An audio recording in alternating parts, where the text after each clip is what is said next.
Welcome back to the channel, everybody. So glad you can make it. Tonight we're starting another project, and it involves that.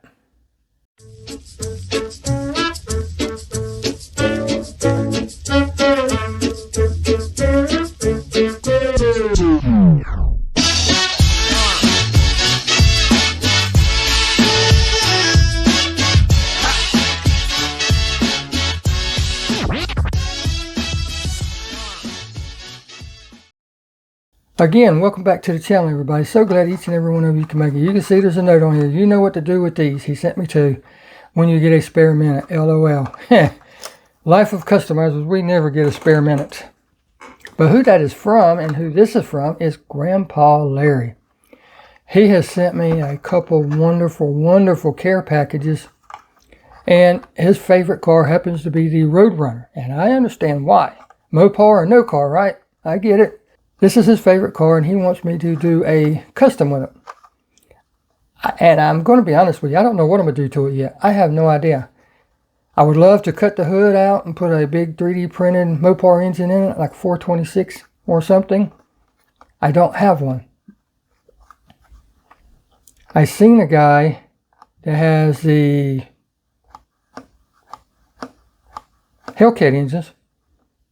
I don't know if he has started offering those yet or not. So, I don't know if I can get one. I don't know if, what, how, or anything.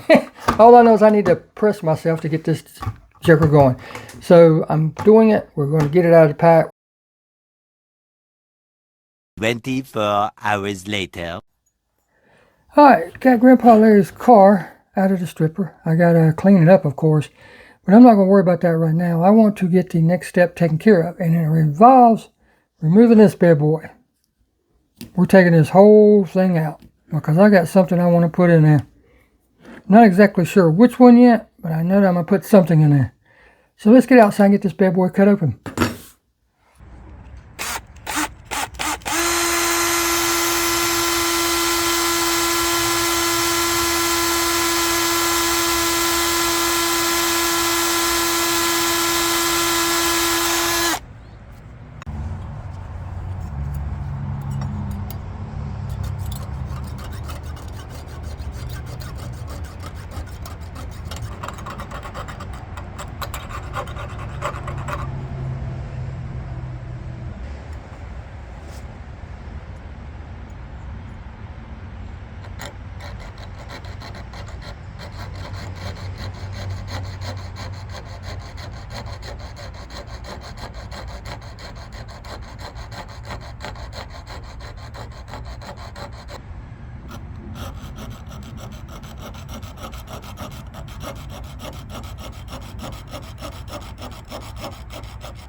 Now let's polish it up a little bit while we're out here. Steel wool. Well, first, let's get it with the brush.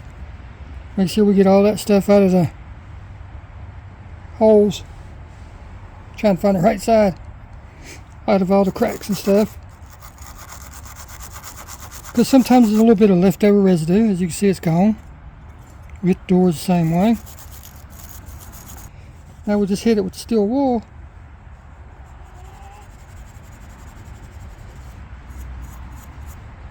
Look how that side looks compared to that side. And I'll hit this with some sandpaper if I need to, get rid of any marks or anything. Got it all scotch-brighted. Looks really good. As you can see, there's a few marks right there. I'm going to have to try to sand out. It's just casting marks, no biggie. Along the fender, rear quarter panel, I mean, right there, and on the trunk lid. So I'll take care of that, and this bad boy will be ready for prime and paint. Alright, welcome back, everyone. I'm sitting here going through my selection of steering wheels, trying to find one that is pretty close to the factory Roadrunner steering wheel. And that definitely is not going to do it. Because the factory ones, there were several of them. Some of them had the 3-spoke with the 3-spoke horn on it. That was the same shape as the spoke. It's kind of like a half moon, but it had 3 spokes in it. This is too symmetrical. So I'm trying to find one that's pretty close. And I just did. Look at that bad boy. That is going to work out perfect. So now that I have found that, let's put everything up. See, something like that would work. But that's more of a Camaro style. Not that it matters, but you don't want to put like a Fox body Mustang steering wheel in a vintage Roadrunner. And this is actually a pretty large steering wheel. But that matches it perfect. And because this is like this makes it so easy to change this out. Normally I would wait to paint this. Install it. Because I normally paint it. But since this interior is black, I think I'm going to leave it black. And maybe just do a little bit of detail work. Or maybe just leave it as is. Because I want the body to be the main thing. And I still haven't made up my mind what color I'm going to paint it yet. I reached out to Grandpa Larry and asked him his favorite colors. And he said his favorite colors were British green and black. Well, I don't have any British green. I've got emerald green, which I know is not the same thing. I understand. Now I need to find the right size drill bit. I need to get me a better pin vise. This one works good, but as you drill, this will unscrew, and when it starts to penetrate, it won't go all the way through. It'll start spinning. Typically, it's this one, and it looks like that's going to be the case this time.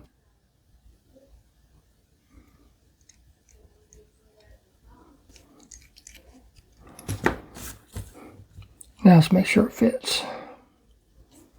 Sometimes you have to open it up just a hair.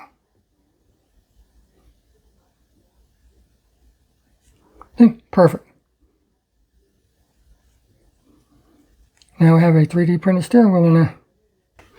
Now that I have the hole for it, let's paint it. Or try to. Just the first little notch so that it'll hold it while I paint the rest of it.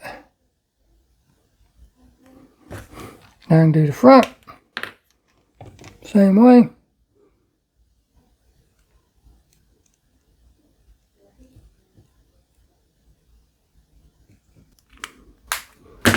Now, break out my handy dandy toothpicks. I need to do some painting. And I have these filed down to different shapes and sizes and all kind of good stuff. Shake up my paint. And normally I just use, for stuff like this, I just use cheap Tester's paint.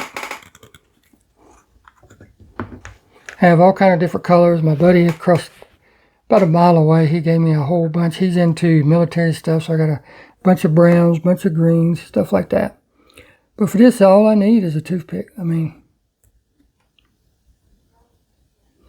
can take a toothpick, I can make it any shape I want, any size I want.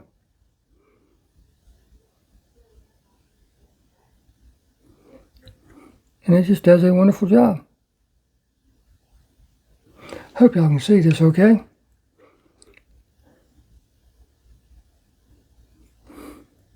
But you just keep going around until you get the whole thing coated. It doesn't take but a minute. And like that, I now have a custom painted 3D steering wheel. There's a nice big gaping hole in there, and of course that will be covered up mostly by the interior. Stick it back in real quick so you can see. Why am I off thumbs right now? Jesus. There we go.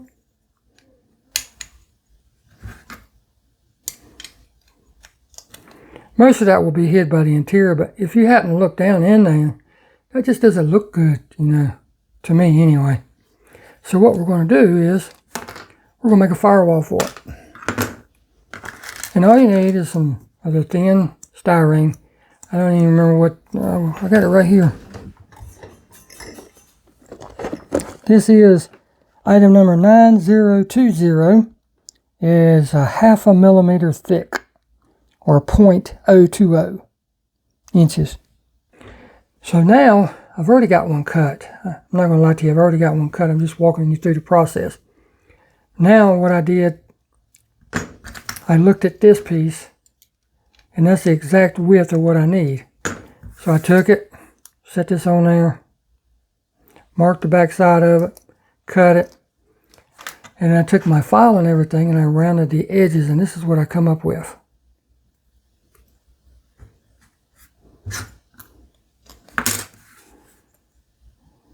This bad boy is going to go right there.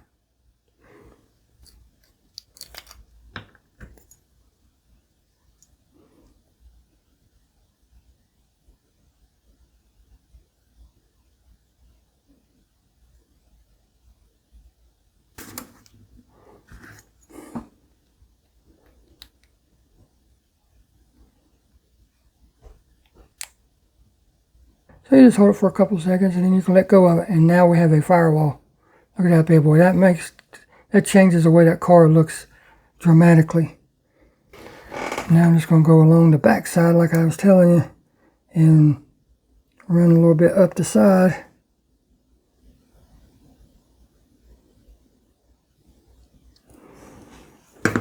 And that's that.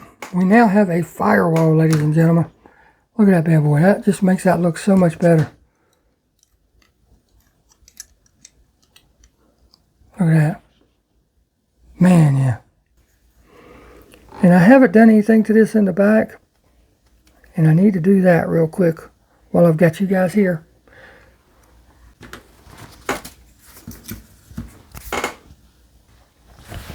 Don't know if you can see it on camera or not, but there's some scratches right there. You can see them right there. All the way across. And I don't know what caused that. I didn't do it. See, it goes all the way up the rear quarter. So I'm going to take that out. It's going to get primed and painted.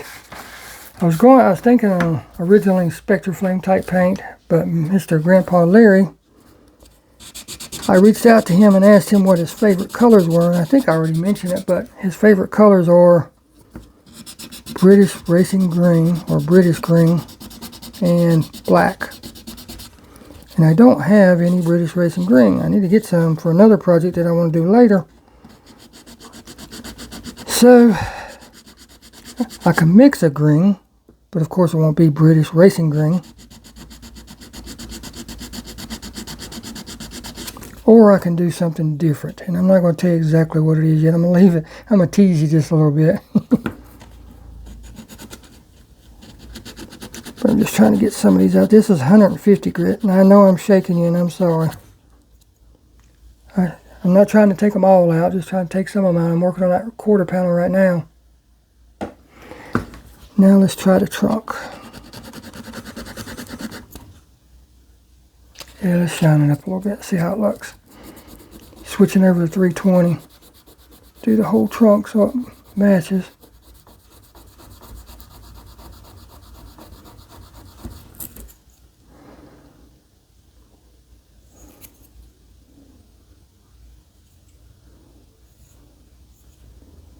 I don't feel it with my fingernail.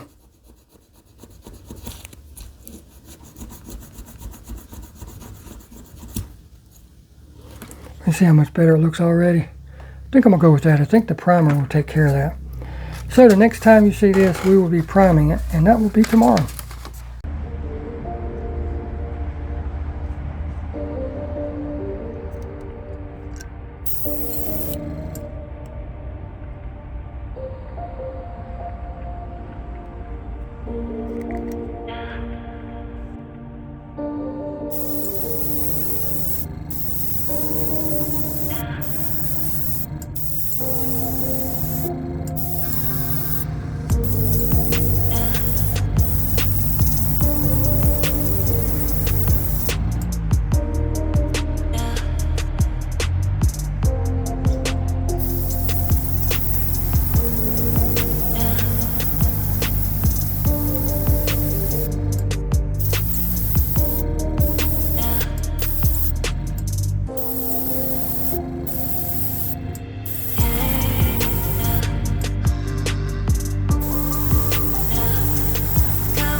It's not British green, but it is green.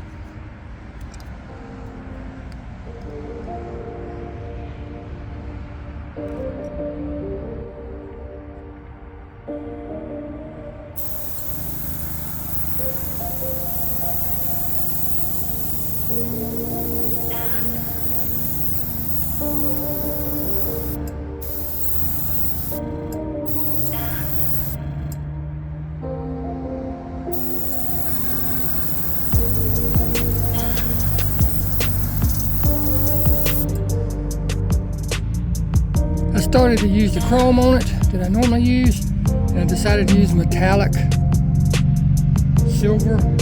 That way it doesn't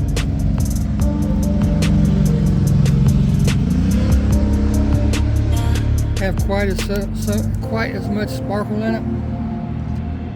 I don't know how it's going to work, but I'll find out.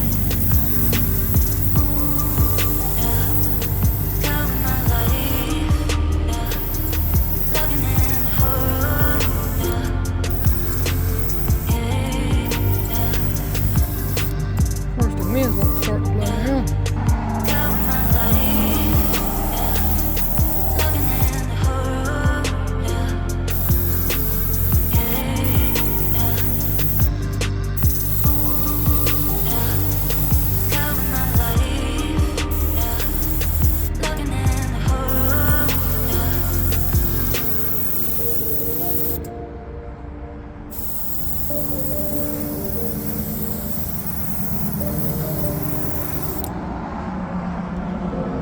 Starting to turn. This is one of those paint jobs where it takes multiple coats. You can see it's starting to turn green.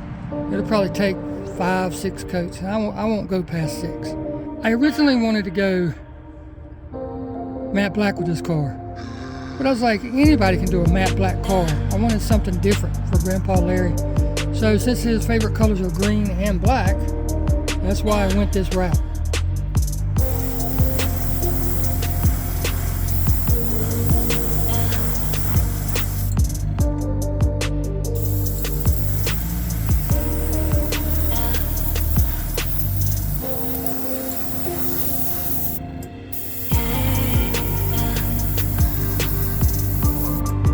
Oops, sorry. Put another coat on the body. Look at that body. Oh my goodness.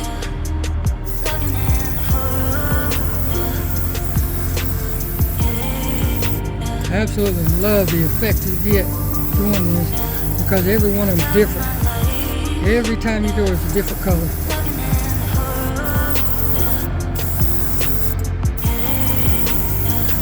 And a different pattern. And just look at that.